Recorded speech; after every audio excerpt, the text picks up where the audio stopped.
നമസ്കാരം, Aroor vision news ചാനലിലേക്ക് സ്വാഗതം. കുത്തിയതോട് പോലീസ് ക്വാർട്ടേഴ്സുകൾ കാറ്റിൽ തകർന്നു.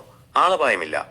കഴിഞ്ഞ ദിവസം രാത്രിയുണ്ടായ അതിശക്തമായ കാറ്റിൽ കുത്തിയതോട് പഞ്ചായത്തിലെ 7-ാം വാർഡിലുള്ള പോലീസ് ക്വാർട്ടേഴ്സുകൾക്ക് മുകളിൽ കൂറ്റൻ ആഞ്ഞിലിമരം കടപുഴകി വീണു. അത്ഭുതകരമായി കുട്ടികളടക്കമുള്ള താമസക്കാർ രക്ഷപ്പെട്ടു. ആളപായമില്ല. സംഭവസ്ഥലത്ത് ഉടൻ തന്നെ പോലീസ് എത്തുകയും താമസക്കാരെ സുരക്ഷിതമായ മറ്റ് സ്ഥലങ്ങളിലേക്ക് മാറ്റിപ്പാർപ്പിക്കുകയും ചെയ്തു. വർഷങ്ങളുടെ പഴക്കമുള്ള ഈ ക്വാർട്ടേഴ്സുകളിൽ 20-ലധികം പോലീസ് ഉദ്യോഗസ്ഥരും അവരുടെ കുടുംബങ്ങളും താമസിച്ചിരുന്നു. ഇവയിൽ പലതും നേരത്തെ തന്നെ തകർന്നും നശിച്ചും കാടുപിടിച്ച നിലയിലുമായിരുന്നു. ഭാഗികമായി മെച്ചപ്പെട്ടതെന്ന് തോന്നിയിരുന്ന 2 ക്വാർട്ടേഴ്സുകളാണ് മരം വീണ് പൂർണ്ണമായും തകർന്നത്. കുഞ്ഞുങ്ങളടക്കമുള്ള കുടുംബങ്ങൾ തലനാരിഴയ്ക്കാണ് വലിയ അപകടത്തിൽ നിന്ന് രക്ഷപ്പെട്ടത്.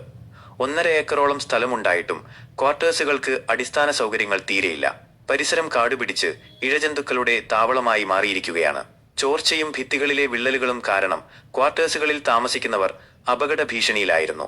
സമീപവാസികളും ഈ ശോചനീയാവസ്ഥയിൽ ആശങ്കയിലാണ്. ഇവിടുത്തെ ക്വാർട്ടേഴ്സുകളുടെ ദയനീയാവസ്ഥ മാധ്യമങ്ങൾ മുമ്പ് അധികാരികളുടെ ശ്രദ്ധയിൽപ്പെടുത്തിയിരുന്നെങ്കിലും നാളിതുവരെ നടപടികളൊന്നും ഉണ്ടായിട്ടില്ല.